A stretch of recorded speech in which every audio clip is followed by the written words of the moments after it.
तो राम राम बहनों।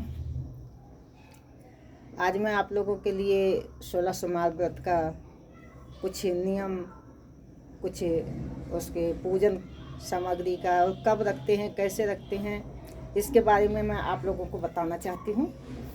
और इसीलिए मैं ये आज की वीडियो बनाई हूँ। तो मैं आपको बताऊँ कि जो 16 सोमवार का व्रत रखते हैं, तो ये व्रत जो है सावन महीना, कार्तिक महीना या फिर माघ के महीने से शुरुआत करनी चाहिए। ये महीना शुभ माना गया है। वैसे आप कभी भी रख सकते हैं, ऐसी कोई बात नहीं है, आपकी मर्जी है, लेकिन ये 3 महीना जो है बहुत शुभ माने गए हैं। अब रही शंकर भगवान की पूजा की विधि, तो इनकी पूजा जो है मैं पहले आपको सामग्री बताती हूँ। दूध, दही, शहद, घी, गंगा जल, ये पंचामृत से इनको स्नान कराना चाहिए। पहले आप इसमें मंदिर भी जा सकते हैं, शिवलिंग घर में है तो पूजा कर सकते हैं। वैसे 16 सोमवार का जो व्रत है, इसमें पार्थिव शिवलिंग की पूजा बताई गई है। तो आप अपने गमले से थोड़ी सी मिट्टी लेके और उससे शिवलिंग बना करके आप उसकी पूजा कर सकते हैं। तो बेलपत्र, पूजा की सामग्री जो है उसमें बेलपत्र, धतूरा, भांग और सफ़ेद फूल, तो ये चीज़ ज़रूरी होता है। जनेऊ है, चंदन है, भस्म है। तो आप पहले जो है अभिषेक करवाएं गंगा जल से, उसके बाद दूध, दही और शहद, घी, फिर गंगा जल से स्नान कराएं। उसके बाद उनको बेलपत्र चढ़ाएं। और बेलपत्र जो है, जो जिस साइड से चिकना होता है उस साइड से शिवलिंग को स्पर्श करवाना चाहिए। तो आप जो है बेलपत्र, धतूरा, भांग, फूल सब अर्पण करें और फल भी अर्पण कर सकते हैं आप। और उसके अलावा दीप जलाएं, धूप जलाएं, आरती करें शिव जी की। और गणेश भगवान को लाल फूल चढ़ाएं, लाल चंदन लगाएं, गौरा माता को लाल चंदन लगाएं। और शिवलिंग पे जो है पीला या सफ़ेद चंदन ही लगाना चाहिए। तो ये तो हो गई इनकी पूजा की विधि। और जनेऊ, शिव जी को जनेऊ जरूर चढ़ाएं। तो इस तरह से उनकी पूजन करें, आरती करें। अब रही कथा, तो एक बार की बात है कि शिव पार्वती जी अपने कैलाश पर्वत से निकले पृथ्वी के जो है पृथ्वी पर घूमने के लिए। तो घूमने के लिए निकले तो उन्होंने जो है चलते चलते वो अमरावती नामक एक देश में पहुँचे, गांव में। तो वहाँ पे एक जो शिव जी का मंदिर बहुत बढ़िया बना हुआ था। तो उन्होंने सोचा कि हम यहीं विश्राम करें। तो शिव पार्वती जी वहाँ पर विश्राम करने लगे। तो पार्वती जी ने शंकर जी से बोला कि महाराज जो है, प्रभु मैं तो थक गई हूँ और मैं बोर हो चुकी हूँ, तो मैं सोच रही हूँ कि ना हो तो थोड़ा चौसर खेल लिया जाए। तो शिव जी ने कहा कि बहुत अच्छी बात है, चलो खेलते हैं। अब शिव जी और पार्वती जी वहाँ चौसर लगा के अपना खेलने लग गए। इतने में शाम का समय हुआ। तो शाम के समय में जब वहाँ पर पुजारी जी आए पूजा करने के लिए, तो उन्होंने, पार्वती जी ने देखा कि पुजारी आया, तो उन्होंने कहा कि पंडित जी रुको। तो वो रुक गए।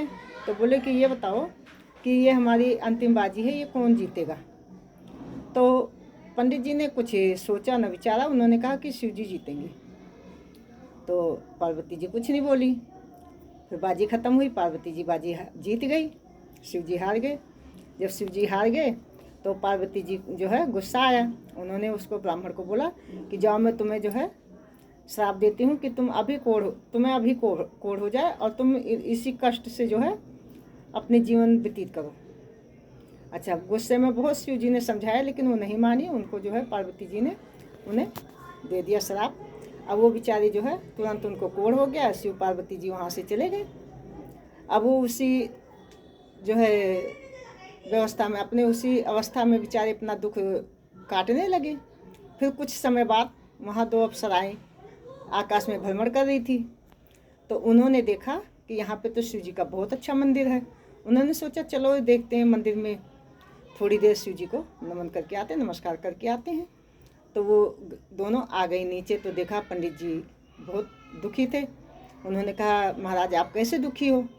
तो बोले कि बताया, पंडित जी ने बगैर संकोच बगैर शर्म के उन्होंने बताया सारी बात।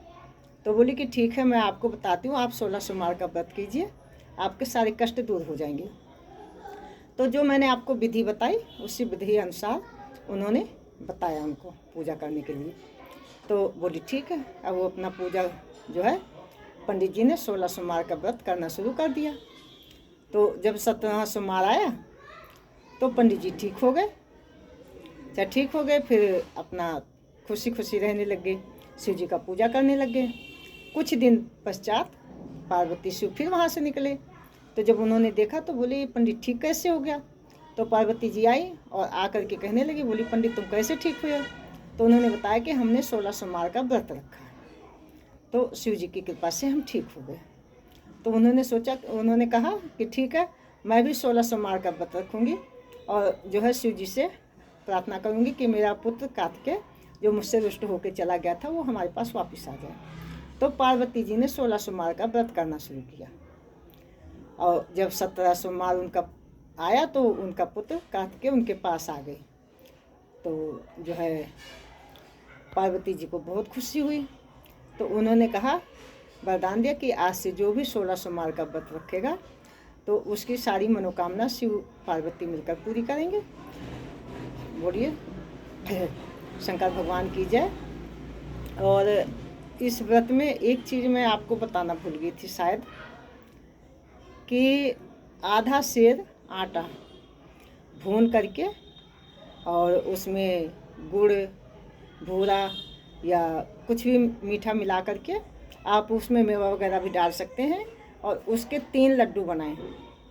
3 लड्डू बना करके आप शाम को शिव जी का पूजा जो है, सुबह जो पूजा होती शाम को भी पूजा उनकी करनी चाहिए और शाम को पूजा करने के बाद उनको वो भोग चढ़ाना चाहिए, जिसमें से 1 लड्डू गाय को दिया जाएगा और 1 लड्डू सबको प्रसाद बांट दो और 1 लड्डू जो व्रत रखता है वो प्रसाद के तौर पे व्रत खोलता है, उसी लड्डू से व्रत खोला जाता है।